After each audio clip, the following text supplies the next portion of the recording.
Hi hello मेरे प्यारे बहादुर साथियों, कृपया कुर्सी की पेटी बांध लें। एक रहस्यमयी घटना, रूट नंबर 375 की। चीन के बीजिंग शहर में एक ऐसी घटना घटने का दावा किया जाता है जिसकी वजह से आज भी देर रात लोग बसों में सफ़र करने से डरते हैं। करीब 2 दशक पहले से भी ज़्यादा समय से रूट नंबर 375 की बस की कहानी सुनाई जाती रही है। ये कहानी कितनी सच्ची है साफ नहीं है, लेकिन बीजिंग की वेबसाइट समेत कई अंग्रेजी वेबसाइट पर यह कहानी वायरल है। यह आज भी पुलिस के लिए एक पहेली है। इस घटना को घटे करीब 27 साल हो चुके हैं। इस रहस्य को आज तक चीन की पुलिस भी नहीं सुलझा पाई। यह कहानी सुनने में तो किसी भूत प्रेत की लगती है, मगर इसे टाइमलाइन है, पुलिस इन्वेस्टिगेशन और काफ़ी सारी चीज़ें आपको महज काल्पनिक लगेंगी।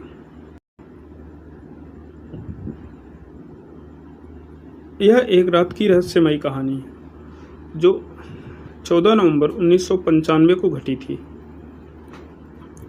यह कहानी चीन के बीजिंग से शुरू होती है। नवंबर का महीना था, ठंड काफ़ी ज़्यादा थी और बाहर कोहरा भी था। उसी रूट पर नंबर 375 की एक बस चलती है।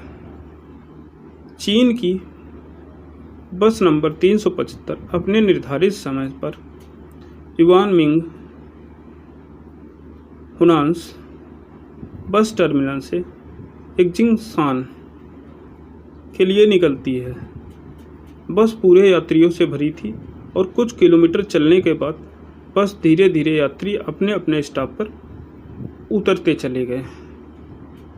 अब बस पूरी तरह से खाली हो चुकी थी। बस में अब ड्राइवर और एक महिला कंडक्टर बच गई थी। फ्रैंकफर्ट हिल का सफ़र अभी लंबा था, क्योंकि अभी और 7 स्टॉप बचे हुए थे। लगभग आधी रात का समय हो चुका था। चारों ओर सन्नाटा पसरा था और जिस रास्ते से बस जा रही थी वह रास्ता भी गांव और जंगलों के बीच से होता हुआ जा रहा था। 1-2 बस स्टॉप गुजरने के बाद बस नंबर 375 समर पैलेस के बस स्टॉप पर रुकती है। यहाँ पर एक वृद्ध महिला, एक 19 साल का लड़का और एक कपल चढ़ते हैं। यंग कपल ड्राइवर के पीछे वाली सीट पर जाकर बैठ जाते हैं और लड़का साइड वाली सीट पर जाकर बैठ जाता है और वृद्ध महिला उस लड़के के पीछे पीछे वाली सीट पर बैठ जाती है। अब बस के अंदर कुल 6 लोग थे, 4 यात्री और 2 कर्मचारी। बस दोबारा अपनी मंजिल की ओर चल पड़ी और बस के अंदर का माहौल बिल्कुल शांत।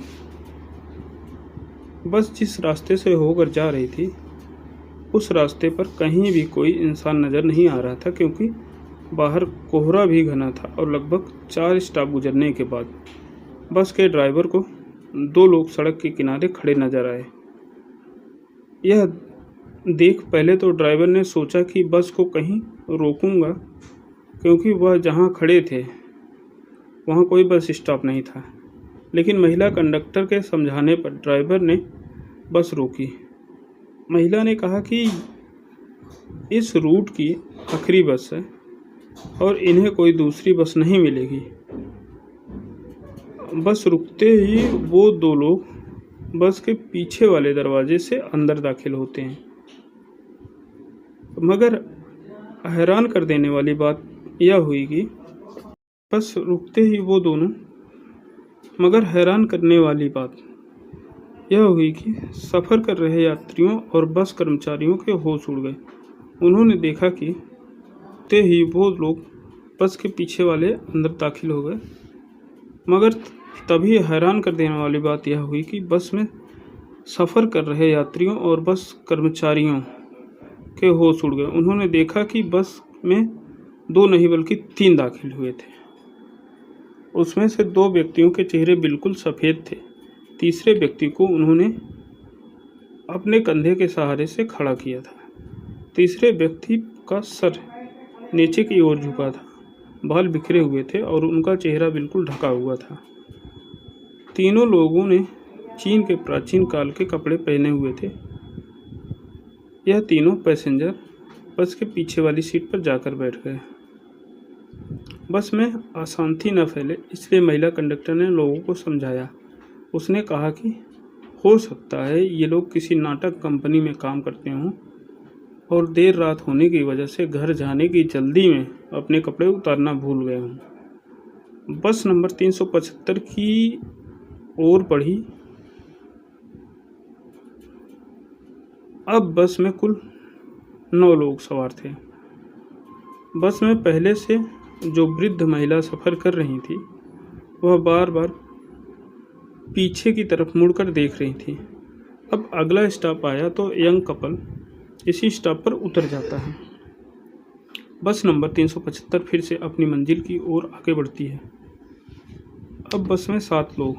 अभी भी वृद्ध महिला बार बार पीछे मुड़कर उन तीनों लोगों को देख रही थी। वे लोग उनको कुछ अजीब लग रहे थे। बस में मौजूद बाकी सारे लोग अपने आप में व्यस्त थे। महिला कंडक्टर ड्राइवर से बात करने में व्यस्त थी। वृद्ध महिला के आगे बैठा हुआ लड़का बस की खिड़कियों से बाहर का नज़ारा देखने में व्यस्त था।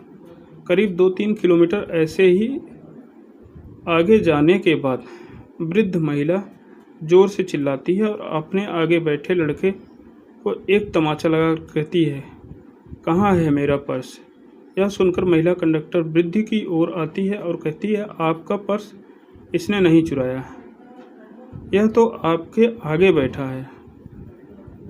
लड़के ने भी यही बात वृद्ध महिला को समझाई, मगर वृद्ध महिला अपनी बातों पर अड़ी रही और लड़के को पुलिस के हवाले करने की बात करने लगी। ड्राइवर और कंडक्टर ने वृद्ध महिला को बहुत समझाया मगर वह नहीं समझी। ड्राइवर को अगले स्टॉप रोकने के लिए कहा। बस रुकते ही वृद्ध महिला ने लड़के का कॉलर पकड़कर घसीटा और नीचे उतारा। बस वापस अपनी मंजिल की ओर निकल गई। अपने साथ हुई घटना से लड़का बहुत परेशान हो गया। लड़के ने वृद्ध महिला से बोला, मैंने आपका पर्स नहीं चुराया और आपके गलत इल्ज़ाम की वजह से मेरी यह आखिरी बस छूट गई। अब मैं घर कैसे जाऊंगा? आप मुझे कौन से पुलिस स्टेशन लेकर जा रही हैं? क्योंकि यहाँ अगल बगल कोई पुलिस स्टेशन नहीं है। तभी वृद्ध महिला एक लंबी गहरी सांस भरने के बाद लड़के से कहती है, मैंने तुम्हें पुलिस स्टेशन ले जाने के लिए बस से नहीं उतारा और न ही तुमने मेरा पर्स चुराया। यह इल्ज़ाम मैंने तुम्हारी जान बचाने के लिए लगाया था। यह सुन लड़का चौंक कर बोला, आपने मेरी जान कैसे बचाई? वृद्ध महिला कहती है, याद है तुम्हें वह 3 व्यक्ति जो बस में आखिर में चढ़े? मैंने पूरे रास्ते उन पर नज़र रखी। मुझे शुरू से वो लोग अजीब लग रहे थे। रास्तों के दौरान जब मैं उनकी ओर नज़र कर रही थी तो उनके कपड़े तेज़ हवाओं के कारण थोड़ी देर के लिए हवा में उड़ते, यह देखकर मैं डर गई क्योंकि उनके पैर ही नहीं थे और मुझे अपनी आंखों पर विश्वास नहीं हुआ। ऐसा लगा कि मैंने कोई सपना देखा। तभी तीसरे व्यक्ति का चेहरा मुझे दिखा। यह देख मैं समझ चुकी थी कि ये कोई इंसान नहीं है। मुझे जितना जल्दी हो सके इस बस से उतरना था और तुम्हारी भी जान बचानी थी, इसलिए मैंने अपने पर्स का झूठा इल्ज़ाम तुम्हारे ऊपर लगाया। यह सुनकर जब लड़के ने उससे पूछा कि यह बात ड्राइवर और कंडक्टर को नहीं बताई तो वृद्ध महिला ने कहा उन्होंने यह बात गंभीर रूप से नहीं ली और कहने लगी, आंखों का धोखा है।